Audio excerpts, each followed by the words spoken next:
السلام علیکم ورحمۃ اللہ وبرکاتہ۔ مختصر خلاصہ تفسیر کے اس حلقے میں ایک بار پھر حاضر ہیں۔ آغاز کریں گے سبق کا رب کائنات کے بابرکت نام سے جو نہایت رحم کرنے والا اور بہت زیادہ مہربان ہے۔ لاکھوں کروڑوں درود و سلام نبی پاک صلی اللہ علیہ وآلہ وسلم کی ذات مبارکہ پر جو کہ خاتم النبیین صلی اللہ علیہ وآلہ وسلم ہے۔ چھٹے پارے میں سورہ نساء کا کچھ حصہ ہے، کم و بیش 25 کے قریب آیات ہیں جو چھٹے پارے میں ہیں سورہ نساء کی، اور جہاں سے چھٹے پارے کا آغاز ہوتا ہے وہاں اللہ رب العزت فرما رہے ہیں، اللہ اس بات کو پسند نہیں کرتا کہ کسی کی برائی اعلانیہ زبان پر لائی جائے الا یہ کہ کسی پر ظلم ہوا ہو، اور اللہ سب کچھ سنتا ہر بات جانتا ہے۔ آگے اللہ رب العزت فرماتے ہیں کہ اگر تم کوئی نیک کام کرو اعلانیہ یا خفیہ طور پر کرو یا کسی برائی کو معاف کر دو تو بہتر ہے، کیونکہ اللہ بہت معاف کرنے والا ہے، اگرچہ سزا دینے پر پوری قدرت رکھتا ہے۔ تو 5ویں پارے کے آخر میں منافقوں کی مذمت تھی، انہیں سخت ترین عذاب کی وعید سنائی گئی تھی، اس لیے چھٹے پارے کے شروع میں یہ بتایا گیا کہ اللہ تعالیٰ بری باتوں کے اظہار کو پسند نہیں کرتا، ہاں مگر ضرر کا خطرہ ہو یا جو ظالم ہو اس کی مذمت کی جا سکتی ہو، لہٰذا اس پر کوئی تعجب نہیں ہونا چاہیے کہ اللہ نے منافقین کی پردہ داری کیوں کی ہے۔ اور جو اہم مضامین اس پارے میں مرکوز ہیں ان میں منافقین کی مذمت کے بعد یہود کے جرائم کا تذکرہ ہے۔ کفر و ضلالت میں وہ بھی منافقین کے بھائی تھے، ان کے جرائم میں ایک جرم یہ بھی ہے کہ انہوں نے حضرت مسیح علیہ السلام کو قتل کرنے کا ارادہ کیا، مگر اللہ نے ان کی حفاظت فرمائی، انہیں باعزت طریقے سے آسمانوں پر اٹھا لیا۔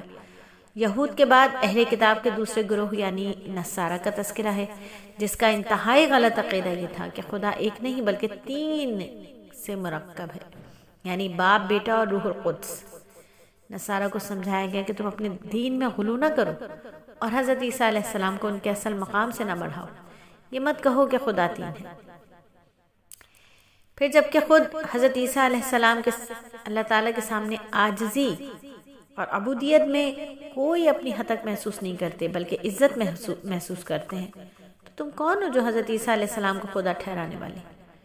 اور اس طرح سورہ نساء کے اختتام پر دوبارہ مضمون کا اعادہ کیا گیا جو اس سورت کے شروع میں بھی بیان کیا تھا، یعنی عورتوں کے معاملے میں رعایت اور قریب ورثہ کے حقوق کا خیال رکھا جائے۔ سورہ نساء کے آخر میں اللہ رب العزت نے ایک بار پھر کلام پاک خواتین کے حق میں اتارا، عورتوں کے معاملے کی رعایت کی اور قریب ورثہ کے حقوق کے خیال کی تاکید کی۔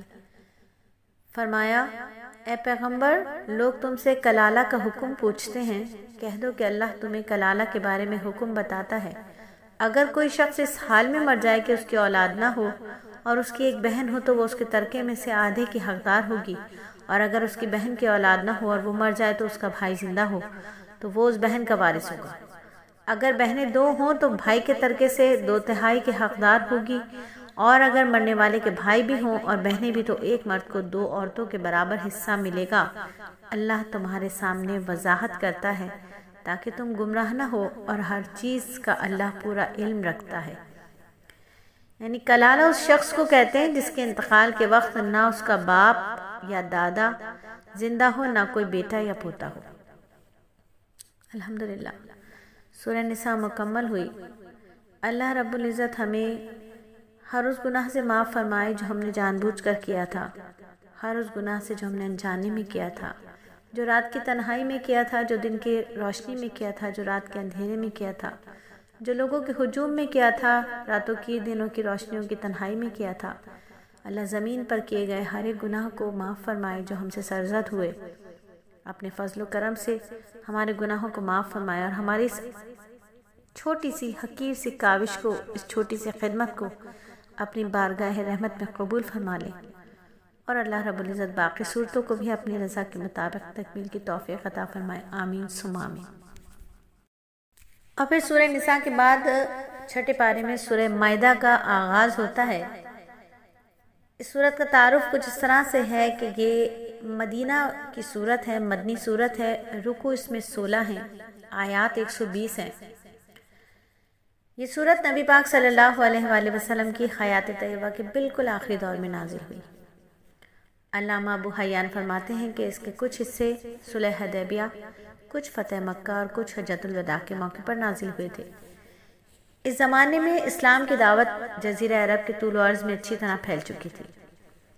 دشمنان اسلام بڑی حد تک شکست کھا چکے تھے اور مدینہ منورہ میں نبی پاک صلی اللہ علیہ وآلہ وسلم کے قائم کی ہوئی اسلامی ریاست مستحکم ہو چکی تھی۔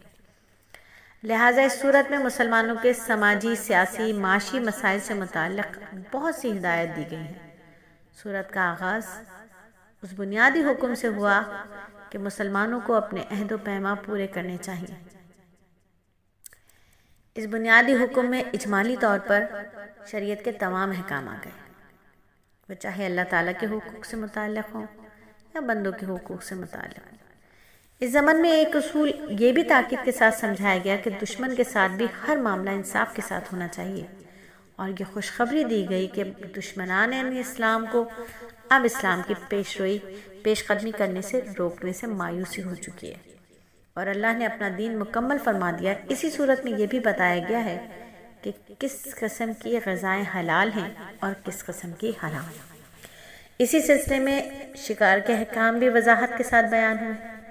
اہل کتاب کے ذبیحے اور ان کی عورتوں سے نکاح کے احکام کا بھی بیان آیا ہے۔ اس صورت میں چوری اور ڈاکے کی شرعی سزائیں مقرر فرمائی گئی ہیں، اور کسی انسان کو ناحق قتل کرنا کتنا بڑا گناہ ہے اس کی بھی وضاحت کرتے ہوئے حضرت آدم علیہ السلام کے دونوں بیٹوں حابیل اور قابیل کا واقعہ بھی اس میں ذکر کیا گیا ہے۔ شراب اور جوئے کو صریحاً الفاظ میں حرام قرار دیا گیا ہے۔ وضو اور تیمم کا طریقہ بتایا گیا ہے۔ عیسائیوں اور یہودیوں نے کس طرح اللہ تعالیٰ سے کیے ہوئے عہد کو توڑا، اس کی تفصیل بھی اس صورت میں بیان فرمائی گئی ہے۔ مائدہ عربی زبان میں دسترخوان کو کہتے ہیں، اور اس صورت کی آیت نمبر 114 میں یہ واقعہ بیان ہوا ہے۔ حضرت عیسیٰ علیہ السلام سے جب ان کے ماننے والوں نے یہ دعا کرنے کی فرمائش کی کہ اللہ تعالیٰ ان کے لیے آسمانی غذاؤں کے ساتھ ایک دسترخوان نازل فرمائے، اس واقعے کی مناسبت سے اس صورت کا نام سورہ مائدہ یعنی دسترخوان رکھا گیا۔ بعض روایات میں ہے کہ یہ سورت جو ہے ہجرت مدینہ کے بعد نازل ہوئی ہے۔ بعض روایت سے ثابت ہوتا ہے کہ جیسے کہ اما عائشہ رضی اللہ تعالیٰ عنہ نے فرمایا کہ نزول کے اعتبار سے سورہ مائدہ آخری سورت ہے۔ اس سورت میں حلال حرام سے متعلق بہت سارے احکامات ہیں اور 3 قصے بیان کیے گئے ہیں۔ اس سورت کی ایک خاص بات یہ ہے کہ اس میں وہ آیت کریمہ بھی ہے جو حجۃ الوداع کے موقع پر نبی صلی اللہ علیہ وآلہ وسلم پر نازل ہوئی تھی، اور اس آیت میں دین کی تکمیل کا اعلان کیا گیا تھا۔ یہ وہ آیت ہے جس کے بارے میں ایک یہودی حضرت عمر رضی اللہ تعالیٰ عنہ سے ایک یہودی نے کہا تھا کہ اے امیر المومنین، اگر یہ آیت ہمارے اوپر نازل ہوتی تو ہم اس دن کو یوم عید قرار دیتے۔ آپ نے فرمایا اس دن کو بھی میں جانتا ہوں، اس گھڑی کو بھی میں جانتا ہوں جب نبی صلی اللہ علیہ وآلہ وسلم پر یہ آیت نازل ہوئی۔ وہ عرفہ کی شام اور جمعے کا دن تھا، گویا ہماری اس دن 2 عیدیں تھیں۔ اس سورت کا جو حصہ 6 پارے میں آیا ہے اس میں بہت سارے اہم مضامین ہیں۔ اب ہم ان کی طرف جائیں گے۔ یہ تھا سورت کا تعارف۔ امید ہے آپ کو سمجھ آ رہا ہوگا۔ سہون اگر کوئی بات میری زبان سے غلطی سے نکل جائے تو اسے معاف فرمایا کریں کہ انسان ہوں، خطاؤں کا پتلا ہوں۔ میرے سامنے اس وقت تقی عثمانی دامت برکاتہ ہوں از ترجمہ تقی عثمانی دامت برکاتہ ہوں آسان ترجمہ قرآن موجود ہوتا ہے، اور ساتھ ہی میرے پاس موجود ہوتا ہے اشرف علی تھانوی نور اللہ مقدہ کا درس قرآن کا وہ جز جس سے میں آپ کو پڑھا رہی ہوتی ہوں، سبق پڑھ کر سنا رہی ہوتی ہوں۔ اور درس قرآن کے اس ٹائٹل پیج پر سر ورق پر سرکار دو عالم کے جو ارشاد ہیں وہ کچھ اس طرح ہیں کہ نبی پاک صلی اللہ علیہ وآلہ وسلم نے فرمایا حضرت ابو ذر رضی اللہ تعالیٰ عنہ سے، اے ابو ذر، اگر تو صبح کو ایک آیت کلام پاک کی سیکھ لے تو 100 نوافل کی 100 رکعات سے افضل ہے، اور اگر عمل کا ایک باب سیکھ لے تو 1000 رکعات نفل پڑھنے سے افضل ہے۔ اللہ تعالیٰ مجھے اور آپ کو، ہم سب کو کم از کم ایک آیت روز سمجھنے کی توفیق عطا فرمائے اور اخلاص کے ساتھ اس پر ہم عمل کرنے والے بن جائیں، آمین ثم آمین۔ سورت کی ابتدا میں اہل ایمان کی ہر جائز عہد اور عقد کے پورا کرنے کا حکم دیا گیا ہے، خواہ وہ وعدہ، وہ عقد انسان اور رب کے درمیان ہو یا انسان اور دوسرے انسان کے درمیان ہو۔ گویا یہ آیت جو ہے اس احکام کو بھی شامل ہے جو اللہ نے بندوں پر فرض کیے ہیں۔ کاروبار ہو، خرید و فروخت ہو، شرکت ہو، اجارہ داری ہو، نکاح ہو، اور جتنے بھی قسم کے عقود ہیں جو بھی ان میں تمام کے تمام شامل ہیں۔ اور اس سے یہ بھی ظاہر ہوتا ہے کہ اسلام نے عقد اور عہد کو بہت اہمیت دی ہے۔ کھانے پینے کی بہت ساری چیزیں، ایسی چیزوں کی حرمت کا اعلان کیا گیا جنہیں زمانہ جاہلیت میں حلال سمجھا جاتا تھا، کیونکہ ان چیزوں کے کھانے میں صحت اور جسم کا بھی نقصان ہے، فکر اور نظر اور دین و اخلاق کا بھی نقصان ہے۔ مثلا مردار کا کھانا، مرے ہوئے جانور کا گوشت کھانا، بہنے والا خون اس کو کھانا، خنزیر کا گوشت کھانا، اور وہ جانور جو اللہ کے علاوہ کسی کے نام پر ذبح کیے جائیں، یہ تمام کے تمام کیا ہیں؟ حرام ہیں۔ ہاں، ایسی صورت ہو جب جان کو شدید خطرہ لاحق ہو تو ان کا کھانا جائز ہے۔ ان نجس چیزوں کے علاوہ باقی صاف ستھری پاک چیزیں، ان چیزوں کو کھانا حلال قرار دیا گیا۔ آیت نمبر 3 اور 4 میں اللہ نے سمجھا دیا۔ پھر حلال اور حرام کے بیان کے بعد اللہ تعالیٰ نے مسلمانوں پر اپنے فضل کا اور انعام کا ذکر کیا۔ اللہ نے انہیں وضو سکھایا، غسل کے ذریعے ظاہر اور باطن سے پاک کیا تاکہ وہ روحانی طور پر اللہ کے ساتھ مناجات کے لیے تیار ہو جائیں۔ یعنی ہر عبادت کرنے سے پہلے وضو اور غسل کیا جائے گا۔ اگر ایسی غلاظت ہے ہمارے ساتھ جس میں غسل کی ضرورت ہے تو غسل کیا جائے گا، حدث اکبر کا شکار ہیں تو غسل ہوگا، اور حدث اصغر کا شکار ہیں تو وضو کیا جائے گا۔ دونوں چیزوں میں فتوے کے ساتھ ساتھ تقوی کو بھی مد نظر رکھا جائے گا تاکہ باطن بھی صاف ہو جائے، جسم کی ناپاکی کے ساتھ ساتھ باطن اور روح اور دل کی ناپاکی بھی دور ہو جائے، انہیں بھی طہارت حاصل ہو جائے۔ بندوں پر اللہ کے بہت زیادہ فضل اور احسان ہیں، ان میں سے ایک یہ بھی ہے کہ پانی کے استعمال پر قدرت نہ ہونے کی صورت میں اللہ رب العزت نے تیمم کی اجازت دے دی۔ اسلامی شریعت بہت آسان شریعت ہے، اس میں قدم قدم پر بندوں کی مجبوریوں کا لحاظ رکھا گیا ہے۔ چھٹے پارے کے چھٹے رکوع میں فرمایا، اللہ تم پر تنگی نہیں کرنا چاہتا بلکہ وہ چاہتا ہے کہ تمہیں پاک کر دے، تمہارے اوپر اپنا احسان پورا کر دے تاکہ تم شکر کرنے والے بن جاؤ، تو شکر کرتے رہنا ہے، شکر کرنے والے بننا ہے انشاءاللہ تعالی، شاکرین میں اپنا شمار کروانا ہے انشاءاللہ تعالی۔ پارے کے 7ویں رکوع میں یہود کے بزدلوں کو بتایا گیا، ان کے فتنہ فساد، سرکشی، تکبر کا بیان ہے، اور ان اوصاف کے بیان کرنے کا مقصد یہ ہے کہ مسلمان اپنے آپ کو ان خرابیوں میں مبتلا ہونے سے بچائیں۔ یہود کے ساتھ ساتھ نصارہ کے حوال بھی بتائے گئے، ان سے بھی اللہ کے حکموں پر قائم رہنے کا وعدہ لیا گیا، لیکن انہوں نے اللہ سے عہد کو توڑ دیا، جس کی وجہ سے اللہ نے ان کے دلوں میں بغض اور عداوت ڈال دی۔ یہ دونوں گروہ بہت ساری اعتقادی، عملی اور اخلاقی برائیوں میں مبتلا تھے، پھر بھی یہ عہد کرتے تھے کہ ہم اللہ کے بیٹے ہیں، اس کے محبوب ہیں۔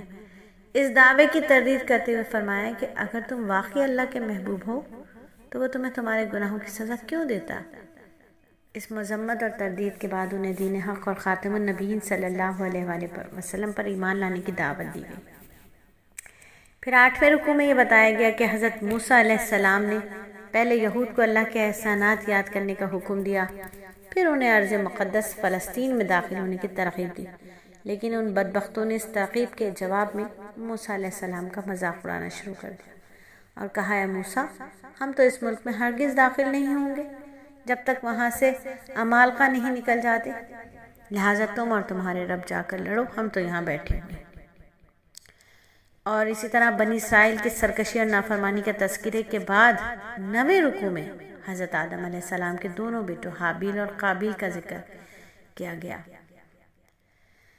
حابیل نے حسد کی بنا پر اپنے بھائی کو قتل کر دیا، اور یہی حسد یہودیوں کے اندر بھی پایا جاتا ہے، جس کی وجہ سے انہوں نے خاتم النبیین صلی اللہ علیہ وآلہ وسلم کی رسالت کا انکار کیا۔ پھر اسی قصے کی مناسبت سے ڈاکوؤں، باغیوں اور زمین پر فساد پھیلانے والوں کو سزاؤں کا ذکر کیا گیا، یعنی کسی کو سولی دی جائے، کسی کو قتل کیا جائے، کسی کے ہاتھ پاؤں الٹی جانب سے کاٹ دیے جائیں۔ تو یہاں ہمارے آیت نمبر 33 پر آ کر 9 رکوع پورے ہوئے۔ پھر 10ویں رکوع میں چوری کرنے والے مرد اور چوری کرنے والی عورت کا ہاتھ کاٹنے کا حکم دیا گیا، کیونکہ ملک کے امن و امان کے لیے یہ چیزیں جو ہیں بہت خطرہ بنتی ہیں، لہٰذا ان کو ایسی سزائیں دینا ضروری ہے جس سے دوسرے عبرت حاصل کریں۔ اور یہاں یہ حقیقت ہے اور اس کو بڑی اہمیت دیتا ہے اسلام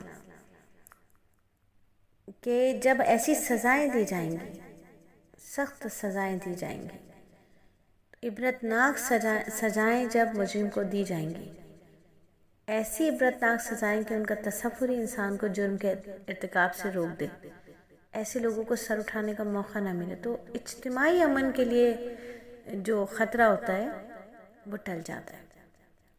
اجتماعی امن کے لیے، سلامتی کے لیے سخت سزائیں دینی چاہیے، عبرتناک سخت سزائیں۔ دیکھیے اگر چوری کوئی کرے گا اور سخت سزا یعنی اس کے ہاتھ کٹیں گے، اگر ہزاروں کے ہاتھ کٹنے سے لاکھوں انسانوں کو سکون اور امن میسر آتے تو یہ گھاٹے کا سودا نہیں ہوتا، پھر ڈر کے مارے کوئی بھی چوری نہیں کرتا۔ آج جو دنیا میں جرائم کی کثرت ہو رہی ہے نا، اور ان کثرت کی وجہ سے جہنم کا جو نمونہ بن چکے ہم سب کی زندگی، تو یہ چیخ چیخ کر کہہ رہے ہیں کہ اسلامی قوانین اور حدود کے نفاذ کی دعوت دی جائے، ان کو لاگو کر دیا جائے، چور کو، ڈاکوؤں کو سزائیں دی جائیں، انصاف کا دورہ ہو۔ اللہ رب العزت ہمارے حکمرانوں کو قرآن کا فہم عطا فرما دے۔ اللہ رب العزت ہم سے راضی ہو کہ اللہ کسی پر ظلم نہیں کرتے، صرف ہمارے اپنے اعمال کی وجہ سے ہم پر اتنی پریشانیاں آتی ہیں۔ اللہ رب العزت ہمارے اعمال اچھے کروا دے، آمین ثم آمین۔ 10ویں رکوع میں ڈاکہ زنی، چوری، فساد کے احکامات بیان کرنے کے بعد فسادیوں کے 2 بڑے گروہوں کا تذکرہ ہے، یعنی منافقین، یہود۔ پہلے گروہ کا ذکر اختصار کے ساتھ ہے، دوسرے کا تفصیلی ہے۔ فرمایا کہ اے رسول صلی اللہ علیہ وآلہ وسلم، آپ کو یہ لوگ غم میں نہ ڈالیں جو کفر میں جلدی کرتے ہیں، وہ جو اپنے منہ سے کہتے ہیں کہ ہم مسلمان ہیں اور ان کے دل مسلمان نہیں ہیں، اور وہ جو یہودی ہیں یہ جھوٹ بولنے کے لیے جاسوسی کرتے ہیں اور ایک دوسری جماعت کے جاسوس ہیں جو آپ کے پاس نہیں آئی۔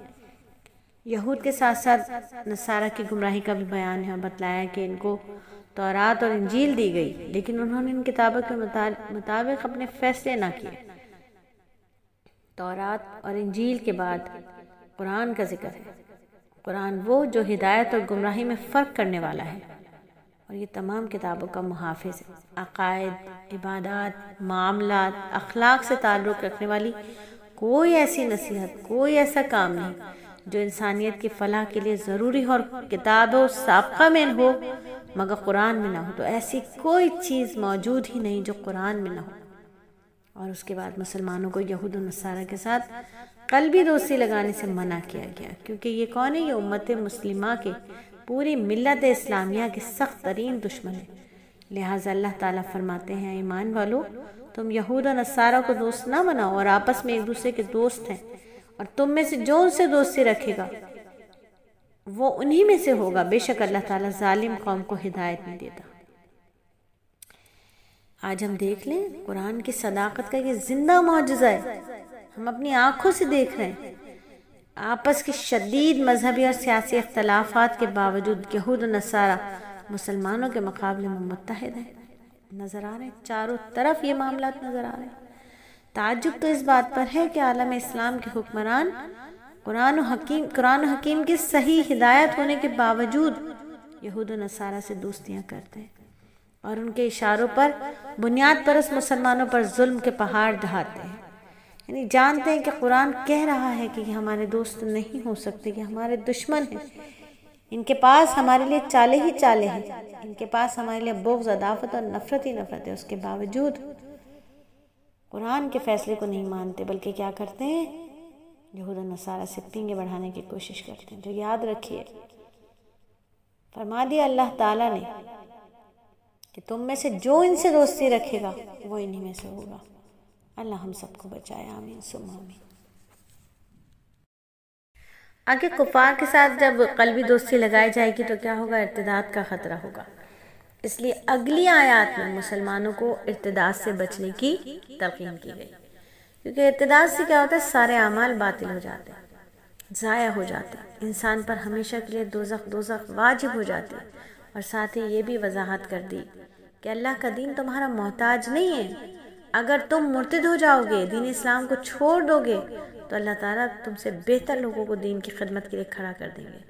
فرمایا اے ایمان والو، اگر تم میں سے کوئی اپنے دین سے پھر جائے گا تو اللہ ایسے لوگوں کو پیدا کر دے گا جن کو وہ دوست رکھے گا اور جس سے اللہ دوست رکھے، اور جو مومنوں کے حق میں نرمی کریں اور کافروں سے سختی سے پیش آئیں، اللہ کی راہ میں جہاد کریں، کسی ملامت کرنے والے کی ملامت سے نہ ڈریں۔ یہ اللہ کا فضل ہے، وہ جسے چاہتا ہے دیتا ہے، اللہ کا شائش والا اور جاننے والا ہے۔ پھر یہود و نصارہ سے دوستی منع کرنے کے ساتھ ساتھ سچے ایمان سے دوستی لگانے کا حکم دیا، یعنی کفار کی دوستی کی قباحت کو واضح کرنے کے لیے مسلمانوں کو سمجھایا کہ وہ اسلام کے شاعر کا مذاق نہ اڑائیں۔ اس لیے یہ جو کفار و نصارہ ہیں، یہ یہود و نصارہ ہیں، یہ اسلامی شاعر کا مذاق اڑاتے ہیں، ان کے ساتھ دوستی کسی طور پر بھی جائز نہیں ہے۔ یہود و نصارہ کی گمراہیوں میں سے یہ ہے کہ انہوں نے اسلام و قرآن کو جھٹلایا ہے۔ نصارہ نے حضرت عیسیٰ علیہ السلام کو خدا ٹھہرایا، جیسا کہ اسی پارے کے 14ویں رکوع میں فرمایا، بے شک وہ لوگ کافر ہوئے جنہوں نے کہا کہ اللہ وہی مسیح ابن مریم ہے، اور ان میں سے بعض نے کہا کہ وہ 3 میں سے تیسرا تھا۔ قرآن نے ان کے غلط نظریے کی تردید کرتے ہوئے فرمایا، مسیح ابن مریم اور ان کی والدہ دونوں کھانا کھاتے تھے۔ ظاہر ہے جو کھائے گا وہ فضلہ نکالنے کا بھی محتاج ہوگا، اور جو محتاج ہے وہ خدا نہیں ہو سکتا۔ یہود و نصارہ دونوں کو دین میں ناحق غلو کرنے کا سبب اور خواہشات کی اتباع کرنے سے منع کرنے کیا، کیونکہ غلو جو ہوتا ہے اکثر گمراہی کا سبب بن جاتا ہے۔ پھر 6 پارے کے آخری رکوع میں یہود پر اللہ کی لعنت کا سبب بتا دیا کہ وہ اللہ کی نافرمانی کرتے تھے اور حد سے تجاوز کر جاتے تھے، ایک دوسرے کو برے کاموں سے منع نہیں کرتے تھے۔ دیکھ لیجئے اللہ کی لعنت کا سبب کیا ہوتا ہے؟ اللہ کی نافرمانی کرنا، حد سے تجاوز کرنا، اور ایک دوسرے کو برے کاموں سے منع نہ کرنا۔ آج ہم برائی کو دیکھتے ہیں، کچھ بھی نہیں کہتے، پروموٹ کر رہے ہیں، شاید خاموشی بھی تو اقرار ہی ہے نا۔ تو برے کام سے نہ صرف خود بچنا ہے بلکہ دوسروں کو بھی روکنا ہے۔ یہ سبب ذکر کر کے اصل میں امت اسلامیہ کو سمجھایا اللہ رب العزت نے کہ جب تک نیک باتوں کا حکم دیتی رہے گی اور برائیوں سے منع کرتے رہیں گے، اگر وہ ایسا نہیں کریں گے تو پھر اللہ کی لعنت ہو سکتی ہے، جیسے کہ بنی اسرائیل پر ہوئی۔ اور یہ بات خود نبی صلی اللہ علیہ وآلہ وسلم نے ایک روایت میں ارشاد فرمائی۔ ترمذی شریف کی روایت ہے کہ آپ صلی اللہ علیہ وآلہ وسلم نے فرمایا، جب بنی اسرائیل معاصی میں مبتلا ہوئے تو ان کے علماء نے انہیں منع نہیں کیا، منع کرتے تو وہ باز نہ، منع کیا تو وہ باز نہیں آئے، ان کی مجلسوں میں بیٹھتے رہے، ان کے ساتھ کھاتے پیتے بھی رہے۔ تو اللہ تعالیٰ نے ان سب کے دلوں کو ایک جیسا کر دیا۔ داؤد اور حضرت عیسیٰ علیہ السلام کی زبان سے ان پر، عیسیٰ بن مریم علیہ السلام کی زبان سے ان پر لعنت فرمائی، یہ اس لیے کہ وہ نافرمانی کرتے تھے اور حد سے تجاوز کرتے تھے۔ نبی پاک صلی اللہ علیہ وآلہ وسلم پہلے ٹیک لگائے ہوئے تھے، پھر یہ فرماتے ہوئے سیدھے ہو کر بیٹھ گئے۔ آپ نے فرمایا، اس ذات کی قسم جس کے قبضے میں میری جان ہے، نہ تمہارا ایمان کامل ہو سکتا، نہ تم اللہ کے عذاب سے نجات پا سکتے، جب تک کہ تم لوگوں کو حق کی دعوت نہ دو اور حق قبول کرنے پر آمادہ نہ کرو اور انہیں ظلم اور معاصی سے منع نہ کرو۔ ترمذی شریف۔ آخری آیت میں بتایا کہ مسلمانوں کے سب سے سخت دشمن یہود اور مشرکین ہیں، اور قرآن کے اس دعوے پر یہود کی پوری تاریخ گواہ ہے۔ ہاں، وہ جو واقعی حقیقی نصارہ ہیں وہ مسلمانوں کے لیے اپنے دل میں نرم گوشہ رکھتے ہیں۔ آج ہمیں جن نصارہ کا سامنا کرنا پڑ رہا ہے نا، وہ حقیقت میں نصارہ نہیں ہے، وہ نصارہ جو حضرت عیسیٰ علیہ السلام کی تعلیمات پر عمل کرنے والے ہیں، ان کی اکثریت تو فکر و عمل کے اعتبار سے یہود کے رنگ میں رنگی ہوئی ہے۔ بے شمار ایسے ہیں جو ملحد ہیں، بے دین ہیں، صرف نام کے عیسائی ہیں۔ باقی جو بچتے ہیں وہ مسخ شدہ عیسائیت پر عمل پیرا، نصرانیت ان میں کہیں بھی نہیں ہے۔ الحمدللہ 6واں پارہ کمپلیٹ ہوا، مکمل ہوا۔